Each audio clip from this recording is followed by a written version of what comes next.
May anim na klase ng tao na kapag naging kaibigan mo, siguradong stress ang abutin mo. At number 6, ang pinakamalala, tingnan mo kung may ganito ka sa circle mo.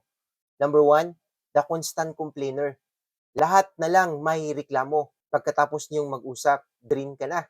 Number 2, the one-way friend. Ikaw laging nandyan para sa kanila, pero sila biglang nawawala kapag ikaw ang may kailangan. Number 3, the chronic liar. Maliit na bagay pa lang, may embellis na. Pag ganito kasama mo, mahirap magtiwala. Number 4, the envious friend. Hindi sila masaya kapag may achievement ka. Lagi kang kinukumpara. Number 5, the manipulator. May ginagawa kang hindi mo naman gusto, pero napasunod ka dahil marunong silang magpaikot. Number 6, the drama magnet.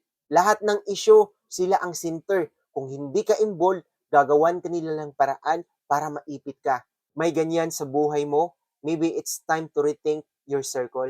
Share this kung may kakilala ka rin ganyan.